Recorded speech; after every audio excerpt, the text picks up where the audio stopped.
வானொலியில் நீங்கள் கேட்டு மகிழ்ந்த தென்கட்சி கோ. சுவாமிநாதன் அவர்களின் இன்று ஒரு தகவல் கதை தொகுப்பினை கேட்கலாம். ஒரே ஒரு ஊரில் ஒரு ராஜா இருந்தாராம். அவர் நிறைய சம்பாதிக்கணும்னு திட்டம் போட்டார். தனக்காக சம்பாதிக்கணும்னு நினைக்கல, தன்னுடைய நாட்டுக்காக சம்பாதிக்கணும் அப்படின்னு நினைச்சார். அரசாங்க கருவூலத்தில் கையிருப்பு குறைச்சலாக இருந்தது. மக்கள்கிட்ட வரி விதிச்சாகணும், வேற வழி இல்லை. ஆனாலும் அந்த ராஜா மக்கள் கஷ்டப்படக்கூடாது அப்படின்னு நினைக்கிறவர். மக்கள் வரியையும் கட்டணும், அதே நேரத்தில் அவங்க சிரமப்படவும் கூடாது. இதுக்கு தகுந்த மாதிரி ஒரு திட்டம் போட்டார். அது பிரகாரம் என்ன பண்ணார்னா, அந்த நாட்டில் ஒரு 3 பெரிய குளங்களை தோண்டினார். அது நிறைய தண்ணீரை நிரப்புனார். அதுக்கப்புறம் எங்கேயோ தேடி பிடிச்சி 3 விதமான மீன்களை கொண்டுகிட்டு வந்தார். அந்த 3 குளங்கள்லையும் விட்டார். அதை ஒவ்வொரு குளத்துலேயும் ஒவ்வொரு விதமான மீன்கள். அந்த மீன்களுக்கு அபூர்வமான ஒரு சக்தி உண்டு. அது எப்படின்னா, அந்த குளத்தில் குளிக்க வர்றவங்களுக்கு அந்த மீன்கள் கடிக்கும் பொழுது வலி ஏற்படுறதில்ல. அதுக்கு பதிலாக மகிழ்ச்சி நிறைந்த ஒரு இனிமையான உணர்வை அவங்க அனுபவிச்சாங்க. அது எப்படின்னா, இந்த முதல் குளத்தில் இருந்த மீன்களால் கடிக்கப்படும் பொழுது ஒரு விதமான இன்ப மயக்கத்தில் திளைச்சிருக்கிறது மாதிரி உணர்வு. இந்த 2வது குளம் இருக்க, அதில் இருக்கிற மீன் கடிச்சதுன்னு வைங்க, மக்களுக்கு எப்படி இருக்கும்னா, கால்களே தரையில் படாமல் அப்படியே ஆகாயத்தில் மிதக்கிறது மாதிரி ஒரு உணர்வு. அதை அனுபவிக்கிறாங்க. 3வது குளத்தில் இருக்கிற மீன் கடிச்சதுன்னா அவங்கெல்லாம் அப்படியே கோடீஸ்வரராக மாறிட்டதாக ஒரு உணர்வு. அதை அவங்களால அனுபவிக்க முடியுது. இப்படி ஒரு அபூர்வமான மீன் அது, அந்த 3 வகை. இப்படி இருந்தால் மக்கள் அந்த குளங்களில் குளிக்கிறதுக்கு ஆசைப்படாமல் இருப்பாங்களா? அதனால் கூட்டம் கூட்டமாக அலமோத ஆரம்பிச்சிட்டாங்க. ஒவ்வொரு குளத்தின் கரையிலேயும் கியூ வரிசையில் நிற்க ஆரம்பிச்சிட்டாங்க. அந்த நாட்டு மன்னர் என்ன பண்ணார்னா, ஒவ்வொரு குளத்தங்கரையிலையும் ஒரு ராஜாங்க அதிகாரியை உட்கார வச்சார். டிக்கெட்டை அடித்து கொடுத்தார். குளிக்க வர்றவங்க கிட்ட ஒரு குறிப்பிட்ட தொகையை கட்டணமாக வசூலிக்க ஆரம்பித்தார். அவ்வளவுதான். அரசாங்க கருவூலம் நிரம்ப ஆரம்பிச்சுட்டுது. ராஜாங்கத்துக்கு தேவையான பணம் கிடைச்சிட்டுது. இது ஒரு கதை. இதை பற்றி என்ன நினைக்கிறீங்க? அதாவது மக்களுக்கு சுமை தெரியாமலே வரி வசூல் பண்ணுறது நல்லது தானே அப்படின்னு நினைப்பீங்க.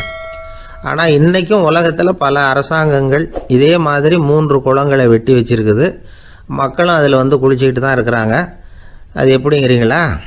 அந்த முதல் குளம் தான் சினிமா தியேட்டர். அதில் குளிக்கிறவங்க தான் ஒரு விதமான இன்ப மயக்கத்தில் திளைச்சிருக்கிறது மாதிரியான உணர்வை அனுபவிக்கிறவங்க. 2வது குளம் தான் சாராய கடை. இந்த குளத்தில் குளிக்கிறவங்க தான் கால்களே தரையில் படாமல் ஆகாயத்தில் மிதக்கிறது மாதிரி உணர்வை அனுபவிக்கிறவங்க.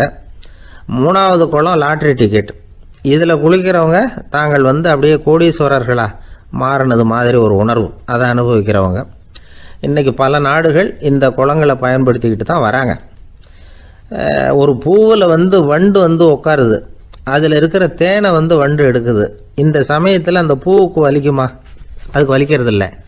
அந்த பூவோட மலர்ச்சியும் வளர்ச்சியும் குன்றி போகிறதும் கிடையாது. ஒரு ராஜா மக்கள்கிட்ட வரி வசூல் பண்ணும் பொழுது மக்களுக்கு சிரமமும் தெரியக்கூடாது, அதே நேரத்தை அதனால் அவங்க வாழ்க்கையும் கெட்டு போயிடக்கூடாது. அது மாதிரி வரி வசூல் பண்ணணுமா. இது காளிதாசனின் ரகுவம்சத்தில் காணப்படுகிற ஒரு கருத்து. ஒரு சின்ன குழந்தை தவறுதலாக ஒரு 25 காசு நாணயத்தை மூழ்கி விட்டுது. காசு வயத்துக்குள்ளே போயிட்டுது. அந்த குழந்தையோட தாய் உடனே குழந்தைய தூக்கிட்டு ஆஸ்பத்திரிக்கு புறப்பட்டாங்க. அப்போ அந்த பக்கமாக ஒருத்தர் வந்தார் தெருவில். என்ன விவரம்னு கேட்டார்.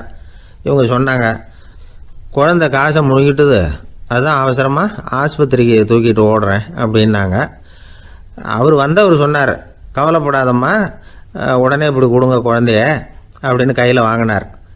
ஒரு கையில் அந்த குழந்தையோட கால் 2ஐயும் பிடிச்சி தலைகீழாக தூக்கி பிடிச்சார். இன்னொரு கையால் அந்த குழந்தையோட வயத்தில் குறிப்பாக ஒரு இடத்துல அப்படியே தேடி அந்த சுட்டு விரலால் ஒரு இடத்துல பொட்டுன்னு தட்டினார். உடனே காசு அந்த குழந்தையோட வாய் வழியாக வெளியில் விழுந்துட்டுது. காசை எடுத்துக்கிட்டு, இந்தாங்கம்மா உங்கள் குழந்தை அப்படின்னார். ரொம்ப நன்றிங்க, நிச்சயமாக நீங்கள் ஒரு டாக்டராக தான் இருக்கணும், என்னுடைய யூகம் சரிதானே அப்படின்னாங்களாம் அந்த அம்மா. அதுக்கு அவர், இல்லைங்க, நான் ஒரு இன்கம் டேக்ஸ் ஆஃபீஸர், வருமான வரி அதிகாரி அப்படின்னு சொல்லிவிட்டு போனாராம். ஒரு ஊரில் ஒரு ஞானி இருக்கிறார். ரொம்ப பெரிய ஞானி, ரொம்ப வயசாகிட்டுது. கடைசி காலத்தில் அவர்கிட்ட சில பேர் வந்தாங்க. உங்கள் குரு யார் அப்படின்னு கேட்டாங்க. அவர் நிமிர்ந்து பார்த்தார். எனக்கு ஆயிரக்கணக்கான குருமார்கள் உண்டு, அவங்க பேரெல்லாம் சொல்லணும்னா இந்த காலம் பத்தாது. ஆனால் முக்கியமான ஒரு 3 பேரை பற்றி மட்டும் உங்களுக்கு சொல்கிறேன் அப்படின்னாராம். அப்புறம் சொன்னார், அந்த 3 பேரில் ஒருத்தன் ஒரு திருடன்.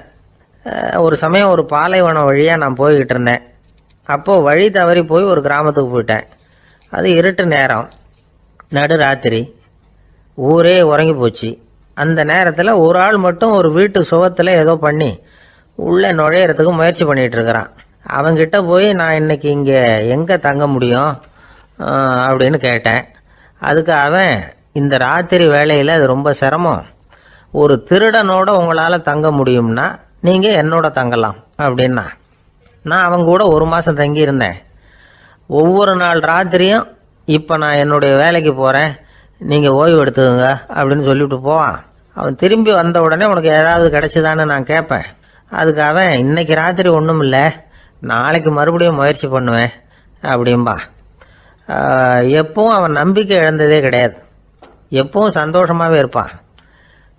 நானும் ரொம்ப காலமாக தியானம் பண்ணிக்கிட்டே இருந்தேன், ஒன்றுமே நடக்கலை. ஆனால் நான் என்ன பண்ணேன் தெரியுமா, மனசு வருத்தப்படும், நம்பிக்கை இழந்துருவேன். அப்போல்லாம் அந்த திருடனுடைய விடாமுயற்சி தான் ஞாபகத்துக்கு வரும். அதனால் அந்த திருடன் எனக்கு ஒரு குரு. என்னுடைய 2வது குரு யாருன்னா அது ஒரு நாய். இது எப்படின்னா, ஒரு சமயம் எனக்கு ரொம்ப தாகமாக இருந்தது. ஒரு நதியை நோக்கி போய்கிட்டு இருந்தேன். அப்போ ஒரு நாயும் வந்தது, அதுக்கும் தாகம். ஓடி வந்து ஆற்றை பார்த்தது. அதோட நிழல் வந்து ஆற்றுல தெரிஞ்சுது. அதை பார்த்ததும் பயந்துட்டுது. அதாவது அது தன்னுடைய சொந்த உருவத்தையே கண்டு பயந்தது. அதை பார்த்து குறைக்குது, திரும்பி ஓடிச்சு. ஆனால் அதுக்கு தாகம் அதிகமாக இருந்ததுனால அது மறுபடியும் திரும்பி வந்தது. பார்த்தா மறுபடியும் தண்ணியில் நாயோட உருவம் தெரியுது. இப்படி சில தடவை பண்ணிச்சு. இருந்தாலும் கடைசியில் தண்ணியில் குதிச்சுட்டுது துணிஞ்சி. இப்படி குதித்த உடனே அதோட உருவமும் மறைஞ்சுட்டுது. இதை பார்த்தேன்.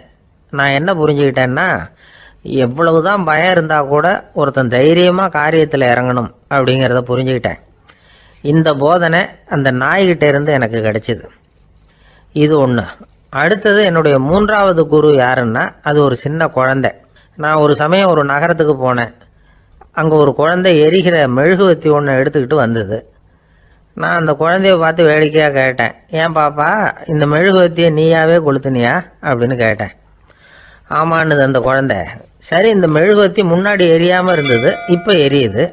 இந்த மெழுகுவத்திக்கு வெளிச்சம் எங்கேருந்து வந்தது, அதை எனக்கு காட்ட முடியுமா அப்படின்னு கேட்டேன் அந்த குழந்தைகிட்ட. இதுக்கு அந்த குழந்தை சிரிச்சுக்கிட்டு அந்த மெழுகுவத்தியை ஊதி அணைச்சுட்டுது. அதுக்கப்புறம் என்னை பார்த்து கேட்டுது, இப்போ இந்த மெழுகுவத்தியின் வெளிச்சம் போனதை பார்த்தீங்க இல்லையா, அது எங்கே போச்சுன்னு எனக்கு சொல்லுங்க அப்படின்னுது. அந்த குழந்தை இப்படி கேட்டதும் என்கிட்ட இருந்த ஆணவம் அழிஞ்சுட்டுது. நான் படித்ததெல்லாம் அந்த வினாடியில் சுக்கு நூறாக போயிட்டுது. என்னுடைய முட்டாள்தனத்தை நான் உணர்ந்தேன் அப்படின்னு இவ்வளவும் அந்த ஞானி விவரமாக சொன்னாராம். அதனால் நாம் இன்னார்கிட்ட இருந்து தான் இதை கற்றுக்கணுங்கிறது இல்லை, யாருக்கிட்டே இருந்தும் எதையும் கற்றுக்கலாம். நம்மால் ஒருத்தன் ஒரு நாய் வளர்த்துக்கிட்டு இருந்தான். அந்த நாய்க்கு வால் கிடையாது, யாரோ ஏற்கனவே வெட்டி எடுத்துட்டாங்க.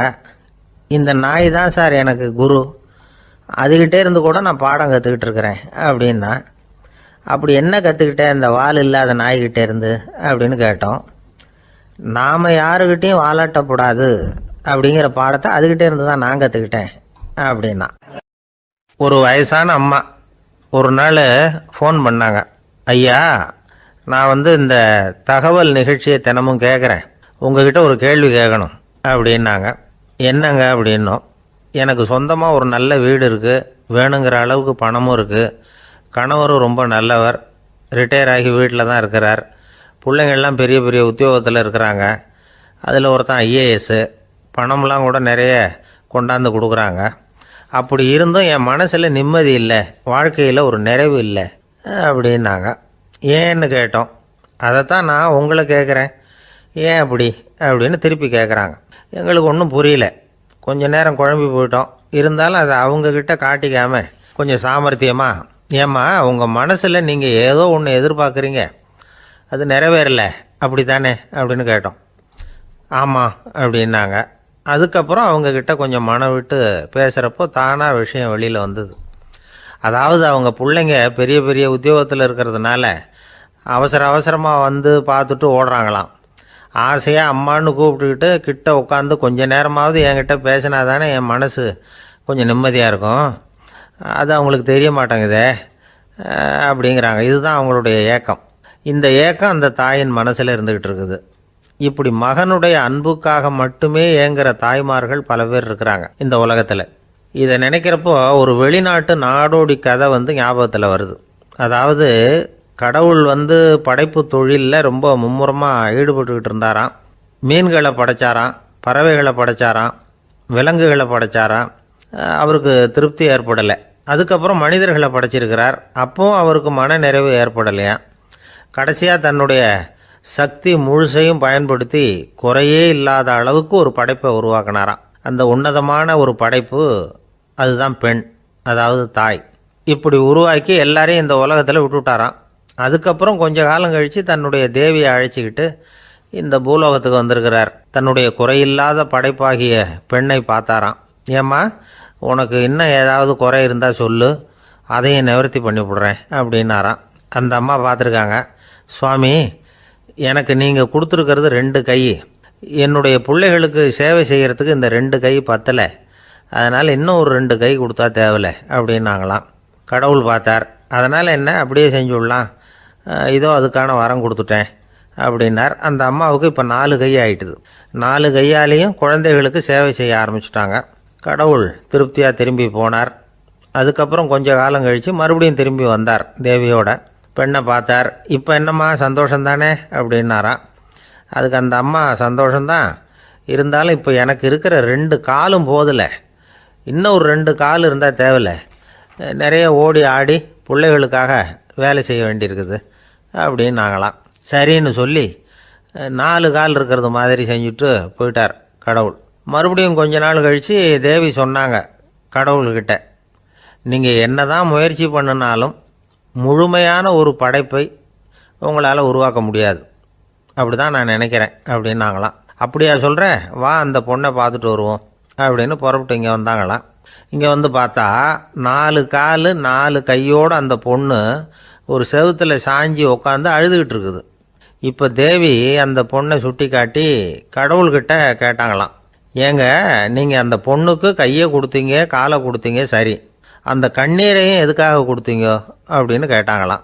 அதுக்கு கடவுள் சொன்னாராம், கையை கொடுத்தது நான் தான், காலை கொடுத்தது நான் தான், ஆனால் அந்த கண்ணீரை கொடுத்தது நான் இல்லை, அதை கொடுத்தது அந்த அம்மாவோட பிள்ளைங்க அப்படின்னாராம். இன்றைக்கும் அப்படி தான் பல பிள்ளைங்க அவங்க அம்மாவுக்கு கண்ணீரை தான் கொடுத்துக்கிட்டு இருக்கிறாங்க. அம்மாவை மதிக்கிற பிள்ளைங்க தான் இன்றைக்கி நல்லபடியாக இருக்கிறாங்கங்கிறது அவங்களுக்கு தெரியறதில்ல. இந்த காலத்து பிள்ளையாண்டான் ஒருத்தன் அவங்க அம்மாக்கிட்டேயும் நல்ல பிள்ளையாக நடந்துக்குவான், மனைவிக்கிட்டேயும் நல்ல கணவனாக நடந்துக்குவான், ரொம்ப சாமர்த்தியம். ஒரு நாள் அவங்ககிட்ட கேட்டாங்க, ஏன்பா உங்கள் அம்மாவும் உன் மனைவியும் சண்டை போட்டுக்கிட்டா நீ எந்த பக்கம் அப்படின்னாங்களாம். வீட்டுக்கு வெளிப்பக்கம் அப்படின்னானான் அவன். நம்பிக்கை இல்லைன்னா இந்த உலகத்தில் நாம் நடமாடவே முடியாது. அவநம்பிக்கையோடு இருந்துக்கிட்டு இருந்தால் என்றைக்கும் அவஸ்தை தான். நாம் நம்புறது நடக்குதோ இல்லையோ அது வேறு விஷயம். ஆனால் எதையும் நம்பி தான் நாம் அடி வைக்க வேண்டியிருக்கு. வேறு ஒன்றும் வேணாம், ஒரு லாட்ரி சீட்டு வாங்குகிறோம், அது எங்கே நமக்கு விழப்போகுது அப்படிங்கிற அவநம்பிக்கையோடவா வாங்குகிறோம். பரிசு நமக்கு தான் அப்படிங்கிற நம்பிக்கை உள்ளூர இருக்கிறதுனால தான் அதை வாங்குகிறோம். இருந்தாலும் முடிவு வேறு மாதிரி ஆகிடுது. அதுக்காக மனசு சோர்ந்து போகிறதில்ல, அடுத்த மாதமும் சீட்டு வாங்குகிறோம். இந்த நம்பிக்கை தான் மனித வாழ்க்கைக்கு ஆதாரம். ஒரு கடையில் போய் டீ சாப்பிட்றீங்க, அந்த டீ நல்ல டீ தானா, அதில் விஷம் கலந்துருக்குமா அப்படிங்கிற சந்தேகம் வந்துட்டுதுன்னு வச்சுங்க. அதுக்கப்புறம் அதை எப்படி நீங்கள் சாப்பிட முடியும்? நம்பி தான் சாப்பிட்ணும். ரயில் ஒழுங்காக போய் சேருங்கிற நம்பிக்கை இருக்கிறதுனால தான் அதில் ஏறி உட்காடுறோம். லெட்டர் ஒழுங்காக போய் சேருங்கிற நம்பிக்கை இருக்கிறதுனால தான் பெட்டியில் போடுறோம். சரி, நம்ம கதையெல்லாம் நம்மளோட இருக்கட்டும். மனித நம்பிக்கை எந்த அளவுக்கு உறுதியாகவும் அறிவுபூர்வமாகவும் இருக்கணுங்கிறதுக்கு அலெக்சாண்டர் வாழ்க்கையில் நடந்த ஒரு சம்பவத்தை உதாரணமாக சொல்லலாம். இந்த உலகத்தையே ஜெயிக்கணும்னு புறப்பட்டார் அலெக்சாண்டர். ஒரு கட்டத்தில் அவர் சிட்னஸ் நதி கரைக்கு சேர்ந்தார். அந்த சமயத்தில் அவருக்கு கடுமையான நோய் வந்துட்டுது. அவர் கூடவே வந்திருந்த கிரேக்க வைத்தியர்கள் என்னென்னமோ முயற்சியெல்லாம் பண்ணி பார்த்தாங்க. இருந்தாலும் அலெக்சாண்டருக்கு வந்திருக்கிறது என்ன நோய்ங்கிறத அவங்களால கண்டுபிடிக்க முடியல. ஏன்னா அந்த பகுதியில் உள்ளவங்களுக்கு மட்டுமே அதிகமாக வரக்கூடிய ஒரு வினோதமான நோயாக இருந்தது அது. ஆனால் அவர் இருக்கிற இடம் எதிரியோட இடம். பாரசீக மன்னனோட ஆளுகைக்கு உட்பட்ட இடம். என்ன பண்ணுறது அப்படின்னு எல்லாரும் யோசனை பண்ணாங்க. பாரசீக மன்னனோட அரண்மனையில் இருக்கிற வைத்தியர் வந்தால் இந்த நோயை குணப்படுத்தி விடுவார் அப்படின்னு சொன்னாங்க.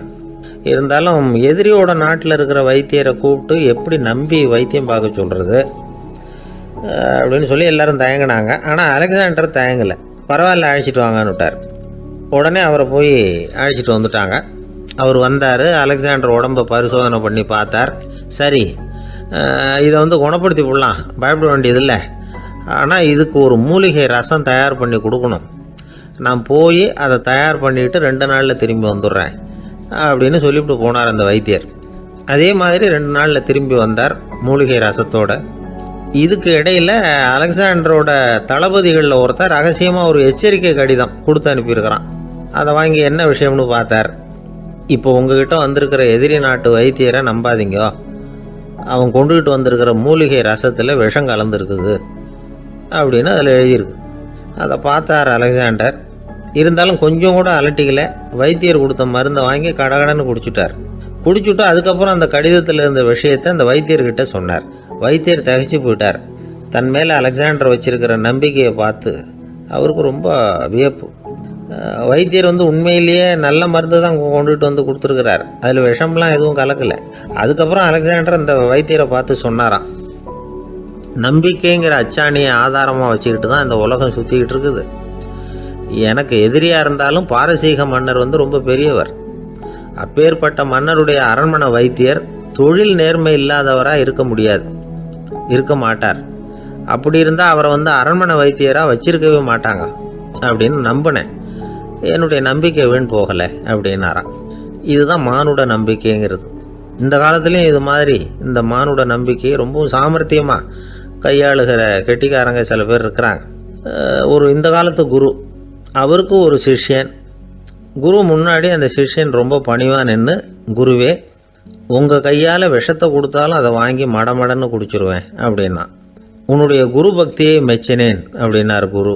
அதுக்கு அந்த சிஷ்யன், அப்படி இல்லை குருவே, உங்ககிட்ட சிஷ்யனாக இருக்கிறத விட உங்கள் கையால் விஷத்தை வாங்கி குடிச்சு விடுறது ரொம்ப நல்லது, அதனால தான் அப்படி சொன்னேன் அப்படின்னா.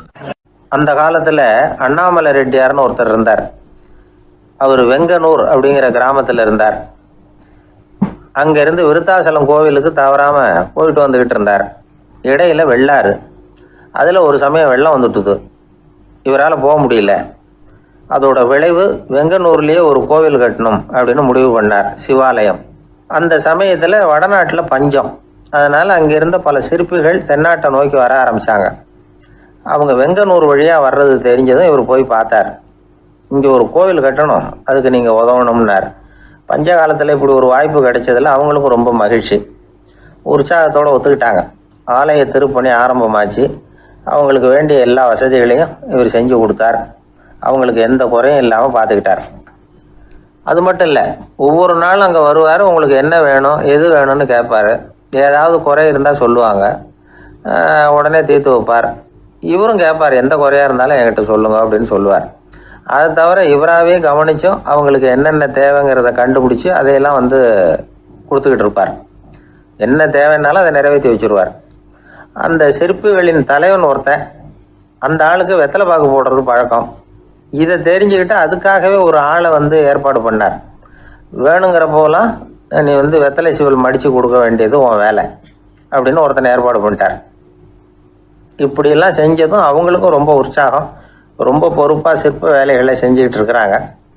ஒரு நாள் என்னாச்சு தெரியுமா, அந்த சிற்பிகளின் தலைவன் ரொம்ப நுணுக்கமாக ஒரு வேலையை செஞ்சுக்கிட்டு இருக்கிறான். சாரம் போட்டு அது மேலே படுத்துக்கிட்டு அண்ணாந்து பார்த்து உச்சியில் நுணுக்கமான சிற்பங்களை உருவாக்கிக்கிட்டு இருக்கான். சிற்பியின் கவனம் செதறப்படாதுங்கிறதுனால இவர் மெதுவாக சத்தம் போடாமல் கிட்ட போய் நின்று அதை கவனிச்சுக்கிட்டு இருக்கிறார். அந்த சிற்பி வழக்கம் போல் வெத்தலை பாக்குக்காக இடது கையை கீழே நீட்டினான். அந்த சமயம் பார்த்து அவருக்கு தாம்பூலம் கொடுக்குறவன் அங்கே இல்லை, எங்கேயோ போயிருக்கிறான். அண்ணாமலை ரெட்டியார் என்ன பண்ணார் தெரியுமா, தனக்காக கொடுக்கப்பட்ட தாம்பூலத்தை வாங்கி சிற்பியின் கையில் கொடுக்குறார். அவன் வாங்கி போட்டுக்கிட்டான். இது என்ன இன்னைக்கு வெத்தலை சீவல் வேறு மாதிரி இருக்குது, வாசனை தாம்பூலமாக இருக்குது அப்படின்னு யோசனை பண்ணிவிட்டு கீழே திரும்பி பார்க்குறார். பார்த்தா ரெட்டியார் மறுபடியும் சிற்பி கை நீட்டும் பொழுது கொடுக்கறதுக்காக தாம்பூலத்தை மடித்து வாங்கி வச்சுக்கிட்டு தயாராக நிற்கிறார். சிற்பிக்கு அதிர்ச்சி. உடனே பொத்துன்னு கீழே குதிச்சான். ஐயா, என்ன இது நீங்களா அப்படின்னா. இவர் சொன்னார், நான் ஒன்றும் தப்பு பண்ணலையே, உன்னுடைய கை புண்ணியம் செஞ்ச கை, கோயில் கட்டுற கை, அந்த கைக்கு தாம்பூலம் கொடுக்கறதுல என்ன தப்பு அப்படின்னாராம். ஏற்கனவே பஞ்சத்தில் அடிபட்டு வந்த எங்களை நீங்கள் ஆதரிச்சதே பெரிய விஷயம். இந்த செயல் என்னை ஒரு பெரிய கடனாளி ஆகிவிட்டுது. ஐயா, எங்களுக்கு உணவு உடை இதை மட்டும் நீங்கள் கொடுத்தா போதும், ஊதியம்னு எதுவும் வாங்க மாட்டோம் அப்படின்னு நானும். அந்த சிற்பி எவ்வளோ வற்புறுத்தியும் எதுவும் வாங்கிக்கலையாம். இந்த செய்தியை தமிழ் தாத்தா டாக்டர் ஊவேசா சொல்லியிருக்கிறார். அந்த காலத்தில் எப்படிப்பட்டவங்கெல்லாம் வாழ்ந்துருக்கிறாங்க பாருங்க. இந்த காலத்தில் ஒருத்தர் கோவில் கட்டினார், வேலை செய்கிற எல்லாருக்கும் சாப்பாடு போடுவார், சிற்ப வேலை செஞ்சுட்டு சாப்பிட வர்ற ஒவ்வொருத்தர் கையையும் அன்பாக பிடிச்சி முத்தம் கொடுத்து உள்ளே அனுப்புவார். அந்த கைகளுக்கு நீங்கள் கொடுக்குற மரியாதை அது அப்படின்னு கேட்டாங்க. அது இல்லைங்க, ஏற்கனவே முதல் பந்தியில் சாப்பிட வந்தவன் மறுபடியும் வர்றானான்னு கண்டுபிடிக்கிறதுக்காக கையை பிடிச்சி மோந்து பார்க்குறேன் அப்படின்னாராம் அவர். ஒரு ராஜா ஊரெல்லாம் சுற்றி பார்த்துட்டு வரலாம்னு ஒரு நாள் புறப்பட்டு போனார். ஒரு இடத்துல தறி நெசவு வேலை ரொம்ப மும்முரமாக நடந்துக்கிட்டு இருந்தது. ஒரு பெரியவர் தறியால் நெசவு வேலை செஞ்சுக்கிட்டு இருந்தார். பக்கத்தில் ஒரு அழகான பொண்ணு உட்காந்து நூலை சுற்றிக்கிட்டு இருக்குது. ராஜா அந்த பெரியவரை பார்த்து யார் இந்த பொண்ணுன்னு விசாரித்தார். ராஜா அப்படி கேட்டதும் அவருக்கு ரொம்ப பெருமையாக போயிட்டுது. ஏன்னா உட்காந்துருந்தது அவரோட மகள். அரசே, இது என்னுடைய மகள், இவ வேகமாக நூல் திரிக்கக்கூடியவள், வைக்கோலை எடுத்து இவ திரிச்சா கூட அது எல்லாம் பவுனிழையாக வெளியில் வரும் அப்படின்னு ஒரு ராசி இவளுக்கு அப்படின்னு ரொம்ப பெருமையாக ராஜா கிட்ட சொன்னார். ராஜா இதை கேட்டதும் அசந்துட்டார். அப்படியா, இவ்வளவு அழகும் சாமர்த்தியமும் உள்ள இந்த பொண்ணு என்னோட வரட்டுமே, இவளை என் மருமகளை ஆக்கிக்கிறேன் அப்படின்னார் ராஜா. அந்த பெரியவருக்கு ஒன்றும் புரியல. ஏதோ கொஞ்சம் பெருமையாக சொல்ல போக அது இப்படி ஆயிட்டுதே அப்படின்னு கவலைப்பட்டார். இருந்தாலும் ராஜா பேச்ச தட்ட முடியுமா, மகளை அனுப்பி வச்சுட்டார். ராஜா அந்த பொண்ணை அரண்மனைக்கு அழைச்சிட்டு வந்தார். அங்கே ஒரு அறையில் வச்சு பூட்டி விட்டார். அந்த ரூமு நிறைய வைக்கோலை கொண்டாந்து போட்டு அடைச்சாங்க. 3 ராட்டைகள் வேற வச்சுருந்தாங்க. நாளைக்கு பொழுது விடியறதுக்குள்ளே நீ இந்த வைக்கோலையெல்லாம் தங்க இழைகளாக மாற்றி காட்டணும். நாளைக்கு காலம்பரம் நான் இந்த அறை கதவை திறப்பேன். உன் தகப்பன் சொன்னது மாதிரி எல்லாம் தங்கமாக மாறி இருக்கணும், இல்லைன்னா நீ உயிர் தப்ப முடியாது அப்படின்னு உத்தரவு போட்டார். பாவம் அந்த பொண்ணு என்ன பண்ணும், பகல் பூரா அழுதுகிட்டே உட்காந்துருக்குது. ராத்திரி பூராவும் தூக்கம் வரல. மறுநாள் அதிகாலை நேரத்தில் யாரோ கதவை தட்டுற சத்தம் கேட்டுது. பயந்துக்கிட்டே கதவை திறக்கிறா. திறந்து பார்த்தா வெளியில் 3 அவலட்சணமான பெண்கள். ஒருத்திக்கு கால் அகலமாக முறை மாதிரி இருக்குது, இன்னொருத்திக்கு கட்டை விரல் கரண்டி மாதிரி பெருசாக இருக்குது, 3ஆவது பொண்ணுக்கு உதடு தடித்து ரப்பர் மாதிரி தொங்கிக்கிட்டு இருக்கு. யார் நீங்கள், உங்களுக்கு என்ன வேணும் அப்படின்னு கேட்குது இந்த பொண்ணு. நாங்கள் உங்களுக்கு உதவி செய்கிறதுக்கு தான் வந்திருக்கிறோம் அப்படின்னு சொல்லி உள்ளே வந்தாங்க, உட்காந்தாங்க. கொஞ்ச நேரத்துக்குள்ளே உள்ளே இருந்த வைக்கோலையெல்லாம் தங்க இழைகளாக மாற்றி கொடுத்துட்டு போயிட்டாங்க. காலையில் ராஜா வந்தார், பார்த்தார். ஆகா பேஷுனார். இன்னும் கொஞ்சம் வைக்கோலை கொண்டாந்து அந்த ரூமில் போட சொன்னார். இந்த வைக்கோலையும் இன்னைக்கு தங்கமாக மாற்றி விடு, நாளைக்கு மறுநாள் உனக்கும் இளவரசனுக்கும் கல்யாணம்னு சொல்லிவிட்டார். இன்னைக்கு ராத்திரி அந்த 3 பொண்ணுங்களும் வந்தாங்க. வைக்கோலை பொண்ணு இழைகளாக மாற்றினாங்க, புறப்பட்டாங்க. இந்த பொண்ணு அவங்க காலில் விழுந்து வணங்கினா. என் உசுரை காப்பாற்றினீங்க, உங்களுக்கு நான் என்ன கைமாறு செய்ய போகிறேன் அப்படின்னா. பயப்படாத, நீ விரும்பினா எங்களுக்கு ஒரு உதவி செய்யலாம். உன்னுடைய கல்யாணத்துக்கு நாங்கள் 3 பேரும் வரோம். நீ எங்களை வரவேற்று ராஜாக்கிட்டையும் இளவரசர்கிட்டையும் நாங்கள் உன்னோட பெரியப்பா பொண்ணுங்கன்னு சொல்லி அறிமுகப்படுத்தி வை, நாங்கள் விருந்து சாப்பிட்டுட்டு போயிடுறோம் அப்படின்னாங்க. ரொம்பவும் சந்தோஷமாக சரின்னு ஒத்துக்கிட்டா. கல்யாண நாள் வந்தது. கல்யாணம் ரொம்ப கோலாகலமாக நடந்துக்கிட்டு இருக்கு. எல்லா தேசத்து ராஜா ராணிகளும் வந்துக்கிட்டு இருக்கிறாங்க. அந்த 3 அவலட்சணமான பொண்ணுங்களும் சேர்ந்தாங்க. யார் இவங்கன்னு கேட்டார் ராஜா. என் பெரியப்பா பொண்ணுங்க அப்படின்னா அந்த பொண்ணு. காலும் உதடும் கட்டை விரலும் ஏன் இப்படி உங்களுக்கு அவலட்சணம் ஆயிட்டுது அப்படின்னு கேட்டார்.